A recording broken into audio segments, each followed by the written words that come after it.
This is Euroscopic, your weekly roundup of what happened, what's happening, and what might happen in and to Europe.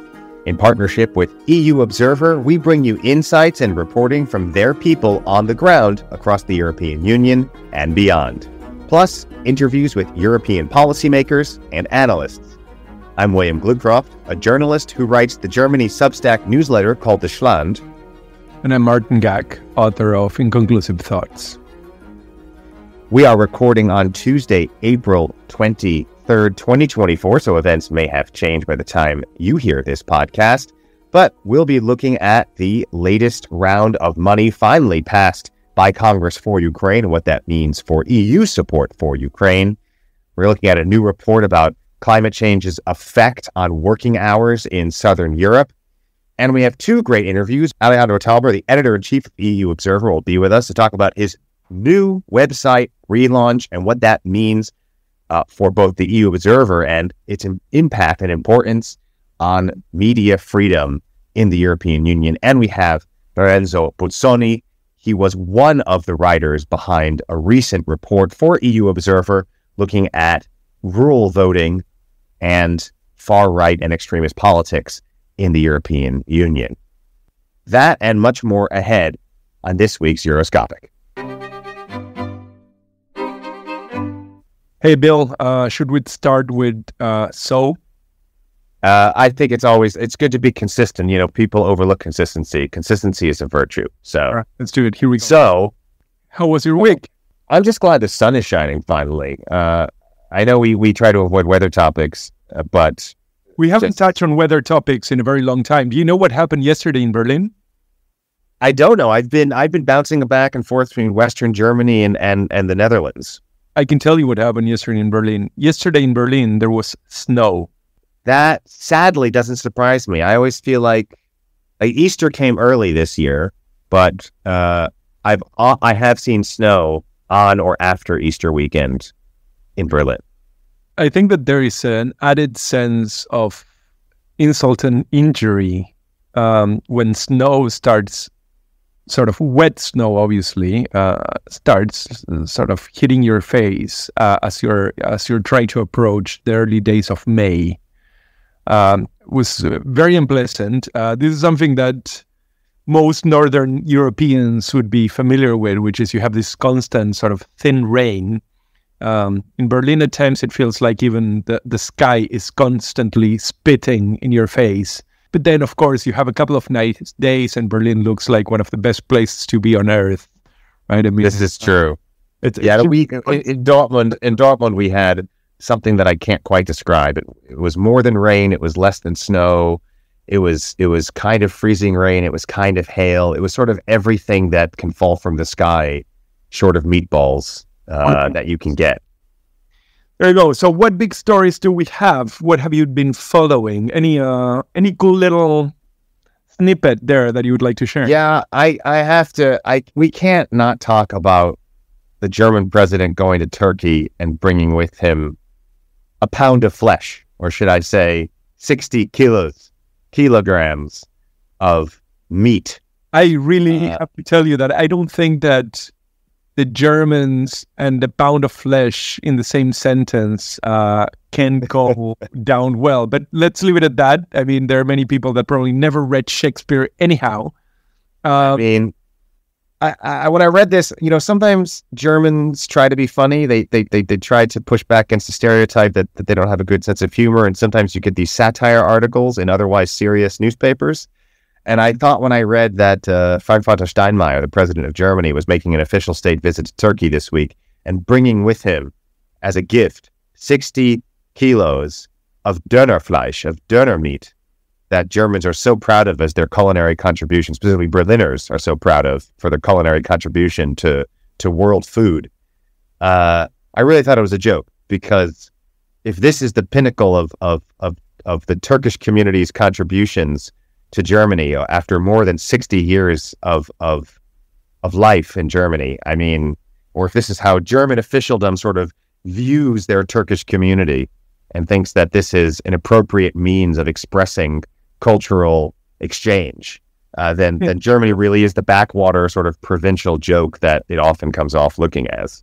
I mean, as a lover of Donna, I will say that there are good reasons to take great pride in the contribution. But I would also say that the president of a country flying to another country with meat, it's at best unusual. And yeah, I mean, it fits very well. Not only with sort of the lack of German humor, but with the overexertion of the Germans trying to show that, in fact, they have a sense of humor. It's just, I mean, I'm just very curious as to how it will be seen on the other side when Mr. Steinmeier and his giant kebab land in Ankara. I mean, I love that. That would be a great title for a children's book. President Steinmeier and his giant kebab. You should get on that, write that for your kids. Anyway, in a slightly more serious issue, although perhaps also bridging international borders and showing fraternity among countries, one of the staffers of Maximilian Krah, who is sort of the lead figure for the AfD in European elections, has been arrested along with one more figure within the AfD, under an investigation by German authorities into Chinese spying and Chinese contributions to the AfD. It's all still very unclear, but the arrests had been made, and this is, of course, at the top of most news feeds in Germany this morning. The other story that caught my attention is a return of Attal, now Prime Minister of France, to a kind of, as it was put in one of the outlets that one reads in order to prepare for the podcast, a return to a Sarkozy type, Sarkozy, and sorry for the wrong emphasis, Sarkozy type of politics. So he has gone back to the sort of young and handsome law and order, secular defender, position that it's expected to have some degree of success in pulling votes from the extreme right. So it's not so much that there is any interest in antagonizing the Muslim community, which of course it will, but it's mostly a way to try to, pull some voters from the far right. Obviously, this is something that the Macron cadre has been, pun intended, kind of, has been trying to do in all sorts of very strange ways. So on the one hand, they kind of throw out onto the stage red meat for the left, like abortion being enshrined in the Constitution, and they make noises about assisted death laws. And then at the same time, they send out, their Benjamin, the youngest in the family, to steal talking points from the far right, which on the one hand shows that, they're actually, I think, grasping for straws in every direction they can. And it also shows that they have a degree of ideological and political ambiguity in their message and their position that one has come to associate with all these sort of very strange centrist Frankensteinian projects. So that was actually an interesting story as campaigns for the June election in Europe begin to roll out. I was looking for the expression. I couldn't quite find it. Therefore, I'm going to keep this very long pause in the edit, just so that people know sometimes I'm at a loss for words. You can be overwhelmed sometimes. It's okay. Yes. One can, okay. Even jaded and jaded and old as we are. So, what else? What else is there? I think we're moving on to our main story. Is what else? I think that's true. Although there is one more little snippet that I wanted to add. So there's been a major protest in the Canary Islands. And I know that this might sound like sort of a far away little thing. In fact, it is quite literally, geographically, quite far away, Africa. But as a matter of fact, what is very interesting about this protest is that it was a mass protest against tourism, specifically a mass protest against mass tourism. And, citizens of the Canary Islands across the board seem to be seeing massive price hikes based on speculation and also on short-term occupancy. This is a problem that is not exclusive to the Canary Islands, and it's something that we have discussed privately. If it has not made it to the podcast yet, it's really out of lack of consistency and concentration. But I think eventually we will be talking Airbnb and real estate speculation. It is really putting a very serious dent on, social, cultural, and obviously now political life in communities like the Canary Islands. I mean, there was a very similar story about Ibiza, which Germans like to call Ibiza, but it's still Ibiza, over the last couple of weeks, in which there were really quite a few reports of, professionals and working class people essentially living in cars because the island was overrun by, short-term rentals and sort of high-end operations of different sorts. So I think I would keep an eye on that, because I think that there will be more of that. The tourism thing is, it's such a tricky thing because it does bring in a lot of money. It does support jobs, and to that degree, it's certainly something that's welcomed, and it's certainly an alternative to, mining or gas extraction or other kinds of major industrial or economic activity. But it has some massive problems, as we've been seeing. So, as you say, I think that delicate balance, that challenge of figuring it out, because everybody likes pretty places, right, Martin? Yes, I most certainly do like pretty places. But I will tell you, I also like pretty places where the only tourist is me. Right. So another fundamental contradiction, right? All the tourism is terrible except for when I'm there to enjoy it. Exactly. Exactly. I'm not a self-hating tourist. I hate other tourists. I just want to make the point clear. All right. So right ahead, we have our conversation with the editor-in-chief of the EU Observer, who will talk to us about the media landscape in Europe.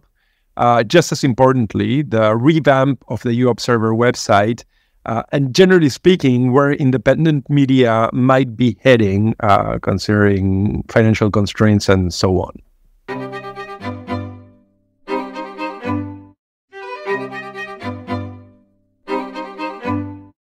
So we're very pleased this week to have on Euroscopic Alejandro Talber. He is the editor-in-chief, the big cheese at the EU Observer. And he's here to tell us about the latest, greatest, newest, freshest website relaunch for EUobserver.com. Alejandro, welcome to Euroscopic. Christ, that's some intro. You deserve it. From now on, I'm gonna start thinking of you as cheese. It has not happened in all of our conversations over 6 months, but now that big cheese has been mentioned. Sorry, well, then we have to talk about, then what kind of cheese? There's so many delicious cheeses to choose from. Alejandro, first question: if you were a cheese, what kind of cheese would you be? Oh God, yeah, have me there. I don't actually like cheese. Which is something very unfortunate, I find. Whoa, you hear it here first. This is an Euroscopic exclusive. Well, I think man in Brussels does not like cheese. But I don't know. I'd like to like cheese, but unfortunately, my body disagrees. So if I'd have to compare myself to cheese, it would probably be something bland like mozzarella. Mozzarella takes exception to that kind of description of mozzarella. But okay, fine. Cheap mozzarella. I wasn't going to say anything. Mozzarella. I was going to let Martin take that one. So I think we need to talk about cheese, but perhaps it's just as good a time to talk about what actually brings us here, which is the relaunch of the EU Observer's website. Now with a sleek, very, very elegant, I would say, new look. So what can you tell us about it? Well, it's been a while in the making. I mean, our previous website was around for, I think, 15-ish years. We introduced the paywall as one of the first digital media in Europe, at least, back in 2014. But since then, the site never really changed. I mean, it was super robust and it always worked. It never went down. It was very secure. But at the same time, it also had... 15 years in internet time was like a billion years. Exactly. Yeah. No. So it was very well built. It did what it had to do. But I think there were two things about it that I wanted to change. And the first one was to actually build out the membership model a bit more, because it had never properly been implemented, and it was always kind of almost like a side note on the website. So to put that more front and central, that we're independent media, that we depend on members to basically pay our salaries, and that we want to produce news that is valuable enough for people to pay for. And then the second thing, which was quite obvious, at some point, that our site looked very much like it came from 2008, which in principle, has a nice retro feel to it. But at some point, you kind of need to update and go with the time, and also be able to present, all of the different types of articles, all of the different types of journalism that we do, in a way that kind of befits the modern internet. So first of all, on phones, on tablets, on desktop, but also to be able to show infographics, video, podcast, all of the different projects that we're interested in, but didn't really have a home on the previous website. And just for our listeners, retro is wonderful marketing speak for old. Well, it depends. I mean, if you're let's say you're run of the mill hipster, I think retro is a positive adjective, but for anyone else, it's just old indeed. So, yeah, I mean, obviously there is a bit of premium, right? In not only in retro, but there is also a bit of premium in old, which is that it's not just, I mean, it can be stuffy, but at the same time, experienced, wise, seriousness, circumspection. Well, to be quite honest, I mean, I was expecting more reaction saying, "Yeah, we preferred the old site," because I've done a couple migrations over the years, and that's always been one of the top comments is I liked it more as it was before. But this time, actually, no one has commented that, which is surprising to me, and also encouraging. That is remarkable, because I have to confess that. Not only I hate migrations, I absolutely loathe upgrades. In any case, I mean, I guess what I wanted to ask you is, how do you see essentially the position of the EU Observer and the kind of journalism that the EU Observer is doing in the current context of not so much European media, perhaps, but EU-focused media, or the sort of media outlets that are concerned with the happenings in the EU context? Right. Yeah, so we've been around for a while, right? Since 2000, when Lisbeth Kirk founded it. And I think over time, the mission, or at least the type of journalism, hasn't changed all that much. What we've always tried to do was to give context to some of the topics that others might not cover because of either their business model or their interests.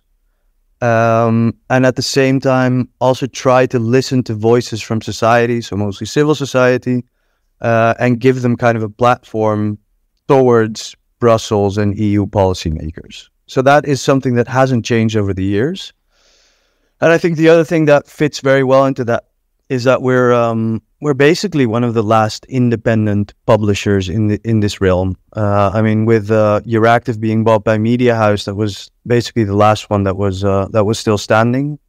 And then, of course, you have a couple of upstarts that are gaining ground. Like Follow the Money, for example, and the European Correspondent.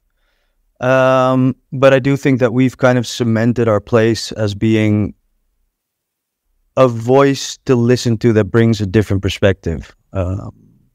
that covers, issues like migration, like rule of law, like I think in the beginning, the green transition, where there was no commercial incentive to actually do journalism on it.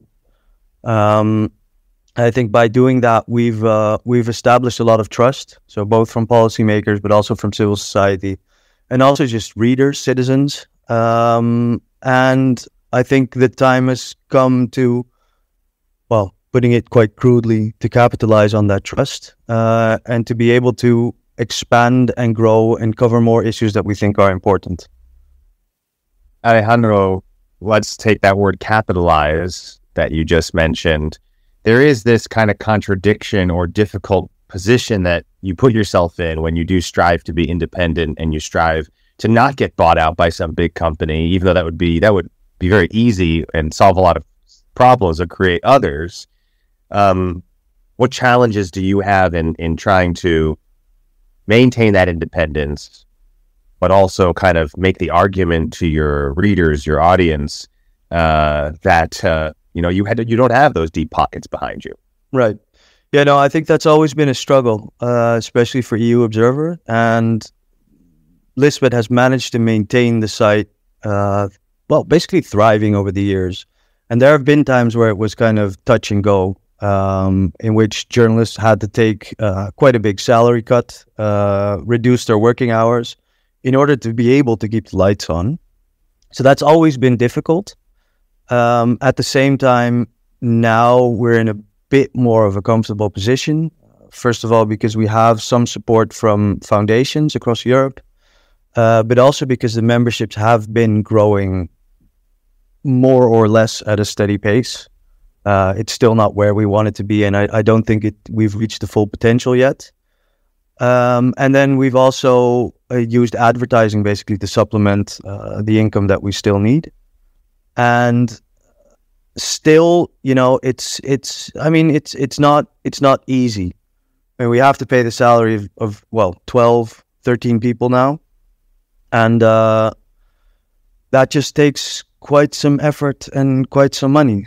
But I do think that it's very important to maintain this status, to not have, let's say, outside influence, to not have expectations of growth, for example, from outside investors, or to be able to basically be forced to pay back interest on loans that you get for growth, which is the model that a lot of other media are taking, but rather to try to get to a point of sustainability and also growth independently, so basically on our own merits. And by doing that, I think the message to the outside world and also to ourselves is that we really value being able to do things ourselves, and that we value not being beholden to certain outside influence, or not being forced to take certain decisions that we would otherwise not have to take. Just in more general vein, but I think very closely related. I mean, as people that had been in media, I think all of us for a while, I think we're seeing sort of really radical tectonic shifts around us. I mean, I am sort of quite surprised by the way a lot of the media that was really concerned with topical issues and things that are of immediate importance have slowly shifted to becoming kind of social media operations, which very often shift towards like lifestyle and things of the kind. I wonder if you have any sense as to, or any diagnosis, I suppose, as to where do you see not only independent media but media in general, sort of, and particularly in Europe, where do you see media moving, and how do you see sort of the state of play? I think that's a really interesting question, and also it kind of feeds into the philosophy behind the design of the website, which sounds very lofty and I don't know, kind of snobby. But what has happened, I think, to a lot of news sites is basically that they've turned their the presentation of the content or the journalism that they do into a feed, right? So if you go to a homepage of any news website, any major news website in the world, what you'll get is, a huge box at the top saying this is the story that you must care about. Then you get a couple of stories on the side. You get another box below that. This is the podcast that you should care about.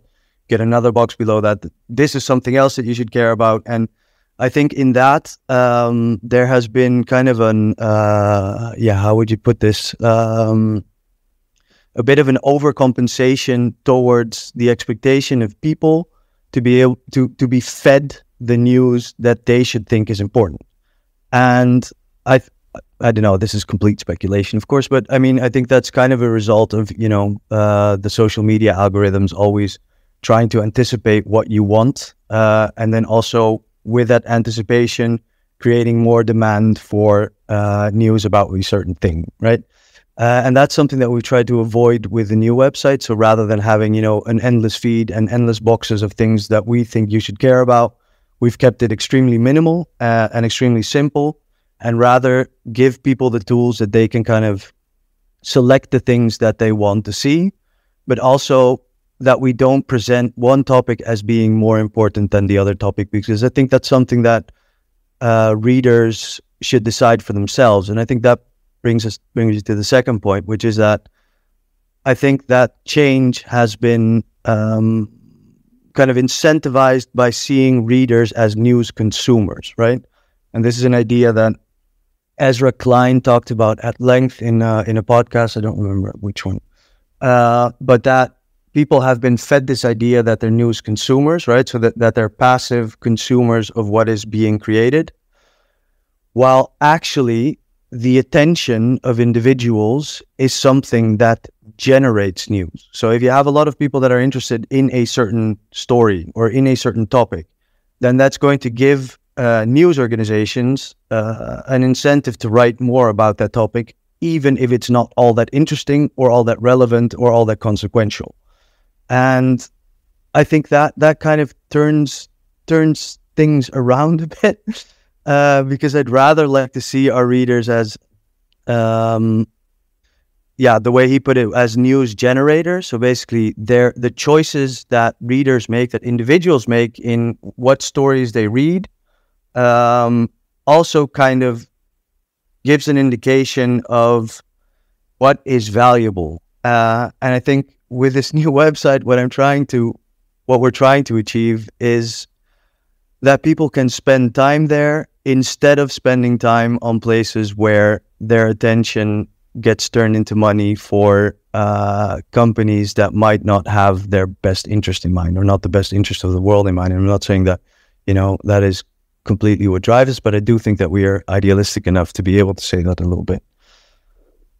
Right. And of course, we've seen many media institutions, they've become so reliant on social media platforms for getting their content out that if the social media platform tweaks their algorithm or makes some policy decision that they are or are not going to focus on certain things, can completely destroy a media institution. Yeah, which gives the social media platforms and the tech companies so much power over what people see and how companies like yours can really thrive in this very crowded environment. And to that note, I think I'd love to end on a top-down question. You mentioned the bottom-up, kind of reader news generators from the readers.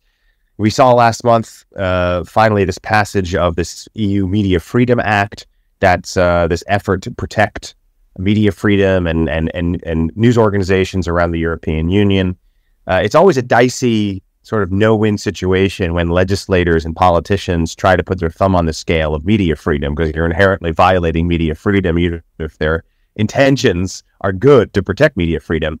I'm wondering, from your perspective, running a news organization in the European Union, what do you make of the Media Freedom Act and similar legislative or political efforts to protect or to otherwise regulate media one way or another? So, I think that's always a hard question to answer, right? Because I think the big problem that media has right now is in distribution, as you say. So how do I get an article that we publish to a person that does not know that we exist? The only real middleman that you have there, middle person, are the social media companies. So they're playing this huge role in discovery, and they're playing this huge role in directing attention towards things that are not the most valuable per se for an individual, but are the most valuable for their platform. And I think there is a mismatch in incentives that I don't see changing unless there is some kind of regulation to either kind of redirect the value proposition, so making it less valuable for a social media platform to direct someone towards something that will keep them on the platform, for example. And at the same time, it is also troublesome I think so. For example, the news bargaining code in Australia, and I think in Canada as well, I think it was very well-intentioned regulation, but at the same time, it creates a kind of selection bias towards larger media that have, or larger media companies basically, that have the deep pockets to be able to optimize their operations towards fitting the new regulations, which in turn leads them to get a bigger cut of the pie, which I think smaller media organizations need more. And I think that's kind of a paradox in there in trying to protect media, that often it's the bigger guys that gain the most from it. All right, Alejandro Talbar joining us to give us both his views on the new EU Observer website, but also much deeper than that, kind of how that fits into the bigger media landscape and the challenges that we all face in trying to report the news. Yeah. So if you are listening to this and you're wondering what that smell is, it's the fresh new smell of EUobserver.com. So do come by and check it out. Alejandro, thanks so much for giving us some time in your busy day. No, not at all. Very happy to talk about this, even though it's probably very boring to most people because they just see news, right?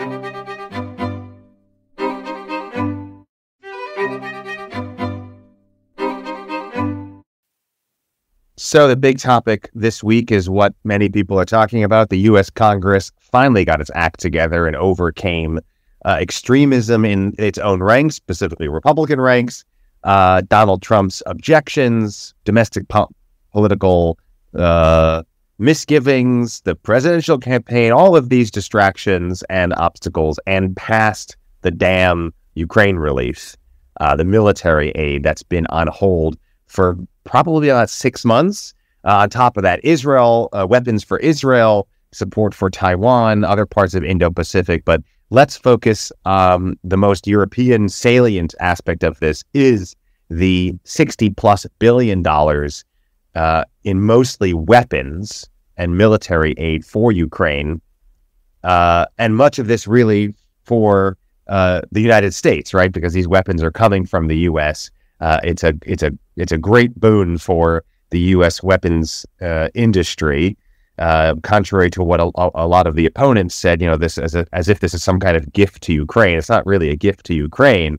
It's a gift to the military-industrial complex that will then help Ukraine in its defense against ongoing Russian onslaught of its territory. So it's finally passed. That's very much a U.S. Issue, and we're a European affairs podcast. But of course, this has knock-on effects over here in the European Union, which has already been having to pick up the slack due to the U.S. dragging its feet on support for Ukraine. Ursula von der Leyen, the president of the European Commission, had a phone call with President Joe Biden shortly after the aid finally passed. Of course, congratulating him.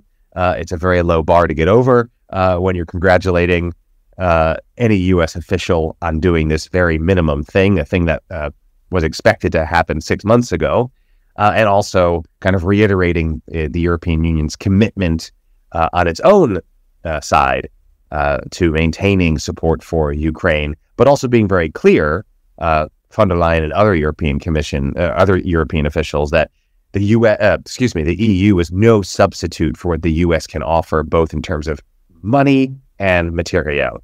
So that's kind of where we're at with this big package. And now we'll just have to see what kind of impact, if at all, it has on the battlefield. Quite evidently, the biggest sort of direct and most obvious effect of this would be, in fact, battlefield, right? I mean, the question is really whether Ukraine can reestablish some degree of air defense above all else, which incidentally Greece and Spain are being pushed pretty hard by the European Union to turn actually anti-aerial defenses to Ukraine. Ukraine has been in a state of almost complete vulnerability for the last 6 months because they're seeing essentially Russian jets fly overhead with almost no capacity to actually counter-arrest the attacks, which often have gone directly against civilian targets and civilian infrastructure. So city blocks, we have seen a couple of electric power plants sort of being blown up and such. But I think that the bigger story for me is really the confrontation of political forces as they align with, generally speaking, Ukraine and the Kremlin, so to say, within the American Congress. And these things got very much along the line of a certain element within the Republican Party, which sees the Kremlin and sees Putin with really a lot of sympathy. And they are obviously people associated mostly with the Trump machine. One of them was obviously the speaker, who has essentially switched his position, the Republican speaker, switched his position in order to support the vote. And for this reason, he could possibly lose his position. But what is the one thing that I wanted to add to this is that to some degree, I think that this is a very good warning shot to Europeans as to what they could expect to see in Capitol Hill and generally speaking through the legislative process in the US concerning anything that has to do with favorable political decision-making in Washington in relation to Europe. Europe could find itself in a situation after November in which Capitol Hill is not collaborative, but simply hostile to European necessities and European interests. And in the case of sort of support or tacit support for the Kremlin, that could really sort of signal a very dangerous road ahead. I'm glad you mentioned that, because if you look at the vote breakdown, yes, all of these bills for all this various military aid passed at various levels of support, and the Ukraine bill got the least amount of support, and a majority of Republicans voted against it. They needed all the Democrats in Congress to vote for it. So to your point, if Republicans hold on to the House, expand the majority, Donald Trump wins, any constellation or combination of these things, support for Ukraine and supporters of Ukraine are nowhere near out of the woods. I mean, this is a sigh of relief for many people, as if like, okay, we got past another one. But this is not a data point to suggest that anything has substantively changed. There'll be another round. We'll be in this again in 6 months or in a year, where there'll be another fight to push money through. And it could be in a much more politically unfriendly environment after November, as you say. Then again, if Democrats do better, which is very much possible, Democrats have been scoring strongly in midterm elections when the House has been up for election every few years. They could see their fortune swing in their favor, but it's still very much a tenuous situation at best, and there should be no reason for anyone in the EU to be breathing a sigh of relief as if anything has really substantively changed.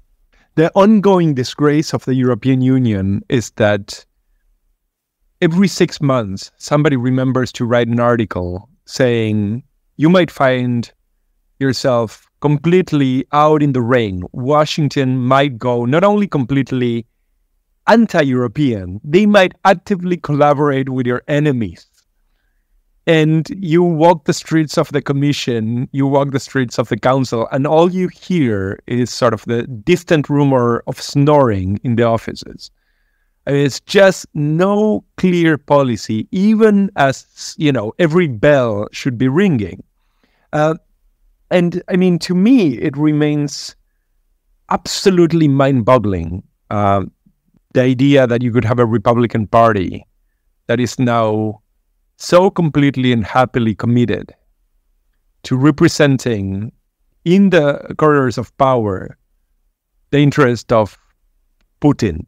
I just never thought the day would really come. And I mean, in some way, I think that, people that think of the Republican Party in its current form as a fifth column, are given plenty of reason to continue that kind of talk, obviously.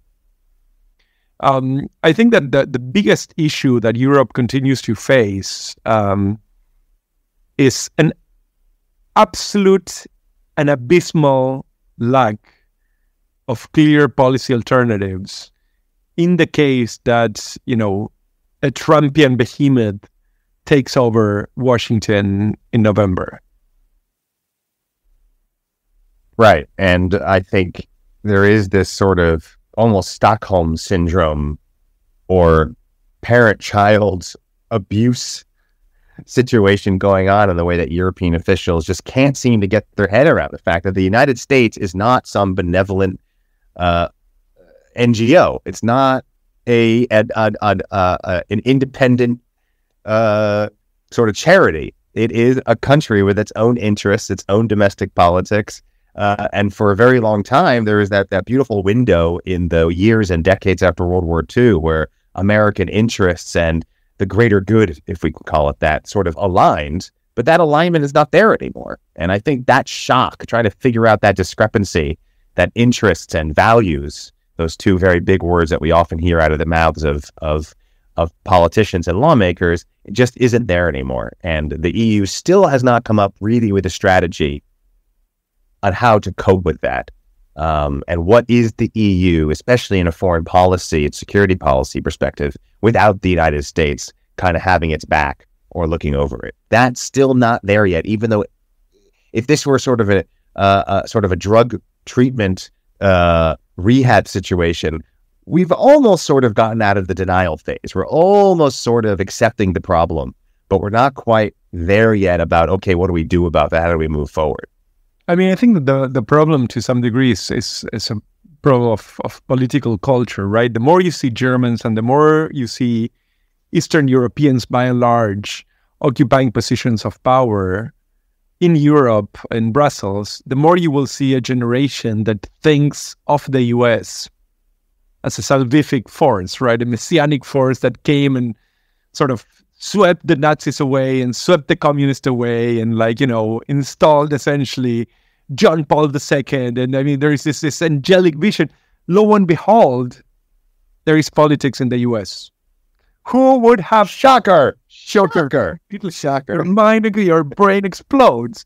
And obviously, the problem with that sort of sudden realization is that politics is essentially, a space full of nooks and crannies that need to be occupied if you're actually going to build policy, particularly in the context of crisis like the one we're seeing. I mean, you do see Europeans dealing with Israel right now as bulldogs with peanuts in their mouth. I mean, they just cannot, in their snout, they cannot figure out exactly in what direction to go and where to look. And this is also the case with Russia. We heard this in the early days of the Russian invasion of Ukraine.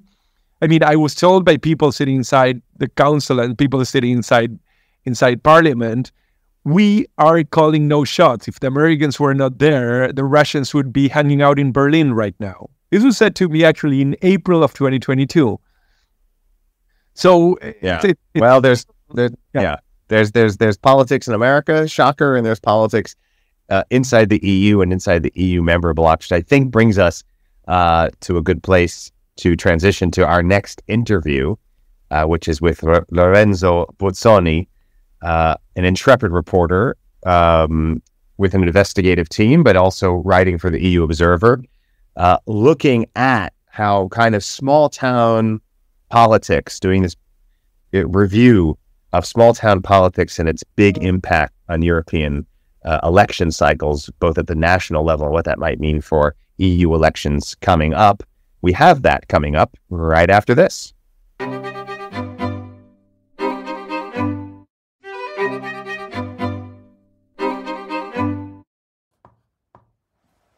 We have today with us Lorenzo Bozzoni, who published an article along with Marta Portocarrero and Paulo Pena on the EU Observer 2 weeks ago about the relation between the far right and rural groupings across Europe. So, hi Lorenzo, and thank you for being with us. Hi Martin, and thank you for inviting me. Okay, so let me just start with the basics. What did you guys find out about the relation between the far right and rural communities across Europe? Well, at Investigate Europe, we have selected 11 European countries in which far-right parties got a good score in the last general election. We are talking about countries such as Sweden, Finland, Belgium, France, Hungary, and so on. And what we have found is that in all of these countries, the highest percentage of votes for far-right parties was registered in rural areas. And we thought it was not an accident, so we decided to go to these specific communities, traveling in 4 countries: Portugal, Italy, Netherlands, and Germany. And what we have discovered was that local populations feel abandoned and neglected by the government and also by traditional parties. It turned out that people there perceive a kind of unequal treatment compared to people living in the urban areas, especially about the presence or not of public services.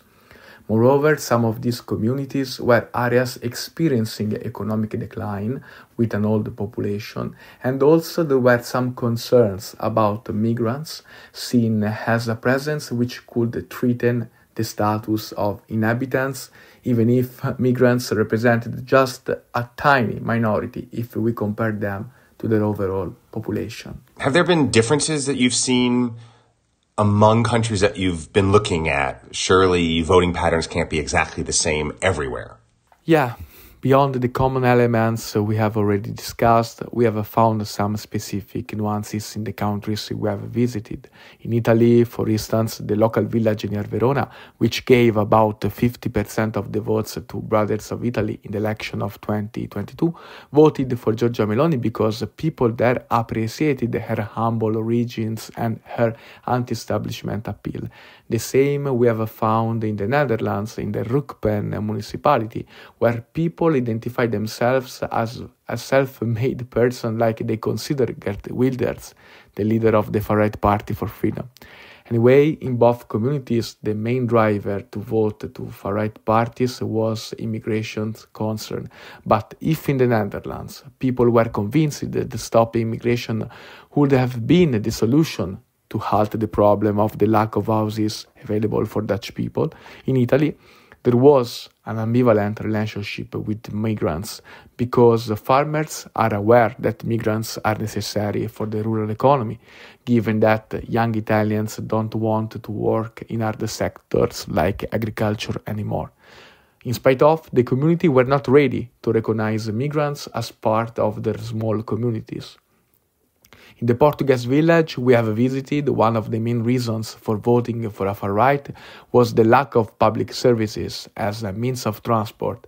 For instance, it is quicker to go to Madrid by train than Lisbon from there, although the Portuguese capital was twice as many kilometers closer. The lack of public services and the idea that the central governments don't care about the rural inhabitants was also present in Germany, in Görlitz, where an unfinished motorway and the difficulty faced to electrify the railway have made people think that they are neglected by political policies. How big do you think the role will be of these communities in the coming June elections in Europe? I mean, we know that far-right parties are gaining more and more support in Europe, and ahead of the European election, some polls predict a result close to 25% of the votes for national and conservative parties, 1 in 4. This number will steer European politics increasingly to the far right. These rural communities are, of course, playing a role in supporting this scenario. We have seen what happened with the farmers' movements in Europe, mobilizing a cross-border protest that in the end have forced the EU to take a step back from the common agriculture policy and giving up on enforcing some green proposals like the announcement of Ms. von der Leyen to withdraw the proposed regulation aimed at halving pesticide use by 2030. Rural communities are skeptical with the EU institutions. They see EU as a bunch of bureaucrats taking decisions that will affect the lives of everyone, but without knowing the conditions of rural people and the real needs. Okay, so as a final question, I would just like you to illustrate for me the bigger picture. What does sort of the current state of politics in rural communities across Europe say about state participation in the daily life of people? I really think that this geography of discontents, as the political researchers have called these areas neglected by politics, is voting for far-right because people think that the traditional parties have failed to find solutions to problems like unemployment, lack of affordable houses, skyrocketing prices led by inflations that have also affected in a strong way these zones. So we have seen that the attraction of the far-right parties is the ability to give simple answers to solve complex phenomena. It seems that the far-right narrative is the one able to capitalize on the discontent of people that is spreading in Europe after the pandemic. And people feel they are losing their status and they are scared. And in this landscape, slogans like "Take back control," "Zero migration," or "Let's go out from EU" meet the wish of rural people to get a simple receipt, easy to understand, and I think in which to believe. Thank you very much, Lorenzo.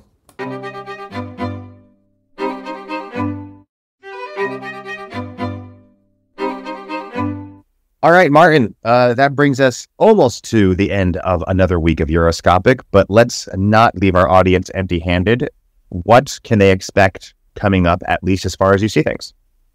Well, I think that the big stories right ahead are all things connected with European election campaigns. We will see sort of campaigns starting off. We are going to see candidates traveling around, giving stump speeches. In Germany, we're going to see a lot of people walking around with very large jugs of beer. Many of them will be wearing traditional attire to show their commitment to tradition.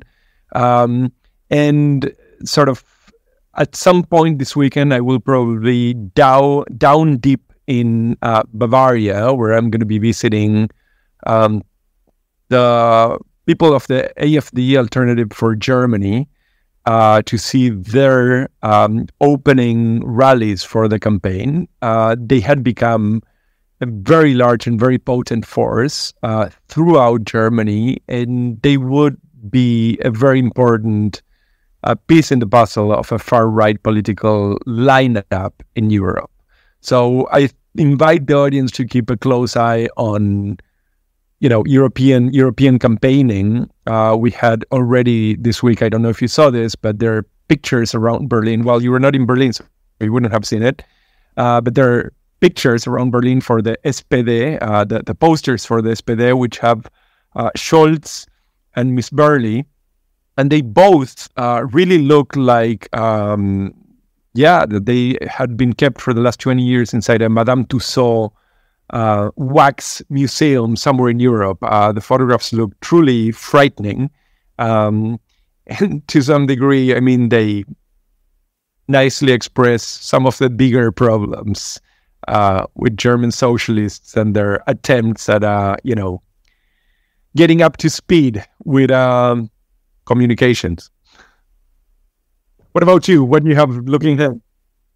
Yeah, well, looking ahead, as we said at the top of the episode, it's been a long time coming to get to spring. I don't really feel like we're having one, but I'm sure it's going to be in no time that we're going to forget about these cold temperatures, and there's going to be wildfires and excessive heat, and we're going to have another record-breaking summer of heat and drought and dryness in Europe and elsewhere. And to that point, there is a story at the top of the EU Observer website, its new website, as we talked to Alejandro about, looking at a new report by the International Labour Organization, the ILO, on how, yet again, we know this, but it's getting even worse, how climate change is going to cut the number of safe outdoor work hours in places like Southern Europe, where it's already so hot. We're looking at 2.4 billion workers worldwide exposed to excessive heat, according to this ILO report. And that number is just going up and up and up. And in a place like Southern Europe that is so particularly exposed to the adverse effects of climate change, and at the same time is some of the more economically struggling parts of Europe in terms of productivity and efficiency, et cetera, and meeting all the various standards of Northern Europe, that's going to be even harder for them to keep up. If people can't go outside and farm their fields or even get to work just because it's too hot, if they get to their offices, I should say. So it's not just people, manual labor jobs, but really everyone, but especially people in manual work. It's going to be just a massive problem. We're not talking about years from now. We're talking about right now, right? The amount of deaths, the health crisis that will cause, and the economic productivity that's going to affect. So check out more details on EU Observer for this report from the ILO, and worry along with the rest of us as we await for our own benefits the summer months that might be nice in some ways, but are going to be quite oppressive in many others.